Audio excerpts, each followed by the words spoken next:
সরকারের পক্ষ থেকে জ্বালানি সরবরাহ বাড়ানোর কথা বলা হলেও দেশের বেশিরভাগ পাম্প মালিক বলছেন সরবরাহ বাড়েনি। এদিকে এই মুহূর্তে জ্বালানি তেল সংকটের সবচেয়ে বেশি প্রভাব ফেলেছে কৃষি খাতে। কৃষি প্রধান জেলাগুলোতে কোথাও প্রচণ্ড গরম, আবার কোথাও বৃষ্টিতে ভিজে কৃষকদের তেলের লাইনে দাঁড়িয়ে অপেক্ষা করতে দেখা যাচ্ছে। সহকর্মীদের তথ্য ও ছবিতে প্রতিবেদন। ব্রাহ্মণবাড়িয়ায় প্রচণ্ড রোদে ঘন্টার পর ঘন্টা অপেক্ষা করেও কাঙ্ক্ষিত তেল পাচ্ছেন না গ্রাহক। জেলার ২৮টি পাম্পে বেশিরভাগই তেল নেই। ডিজেল সরবরাহ থাকলেও তাও দেওয়া হচ্ছে রেশনিং করে। ৭২ ঘন্টা ময়েশ্চার লক সমৃদ্ধ লিলি বডি ওয়াশ শিয়া বাটারের গুডনেস স্কিন রিপেয়ার করে রাখে সফট ও গ্লোয়িং।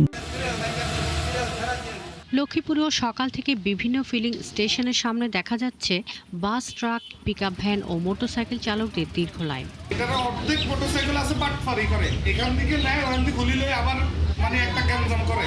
পাম্প কর্তৃপক্ষ বলছে সরবরাহ বাড়ানোর কথা বলা হলেও সরবরাহ করা হচ্ছে চাহিদার থেকে কম। জনগণকে সচেতন করতে হবে, জনগণকে আতঙ্কিত না হয়ে যে আমাদের পর্যাপ্ত তেল আছে, তেলের কোনো সংকট নেই, কেউ যাতে মজুত না করে।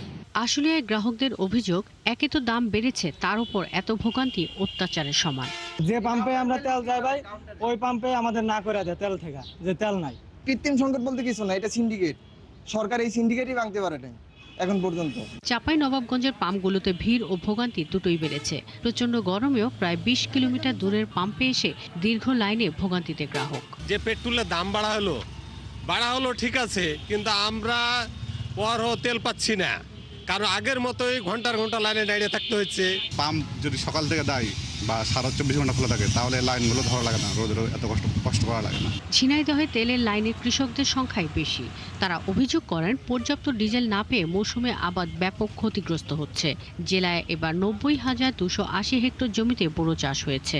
আমার দুটো মেশিন ৫ লিটার তেলও দিচ্ছে না, এখন কি করবো? পর্যাপ্ত তেল দিয়ে যাচ্ছে, কিন্তু পাবলিক তো মনে হচ্ছে যে এদের মানসিক সমস্যা কিনা আমি জানি না। তেল সংগ্রহের যে প্রবণতা, সেটা এখনো তাদের মধ্যে বিদ্যমান। চুয়াডাঙ্গাতেও ডিজেল, পেট্রোল ও অকটেন সংকটের প্রভাব পড়েছে কৃষি খাতে। জেলায় বর্তমানে চাষ উপযোগী প্রায় ৭০,০০০ হেক্টর জমির পাট, ধান সহ নানান জাতের ফসল আবাদ নির্ভরশীল জ্বালানি পাওয়ার উপর। আরেক কৃষি নির্ভর জেলা জামালপুরের বকশীগঞ্জে একমাত্র পেট্রোল পাম্পে মুষলধারে বৃষ্টিতে ভিজে ডিজেল সংগ্রহ করার জন্য মধ্যরাত পর্যন্ত লাইনে দাঁড়িয়ে থাকতে দেখা গেছে গ্রাহকদের।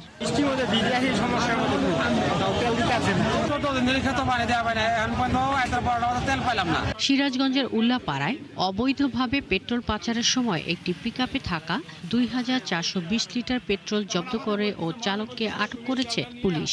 পরে চালক ও তেল মালিককে ১০,০০০ টাকা জরিমানা করে ভ্রাম্যমাণ আদালত। শাকিলা শম্পা, ৭১।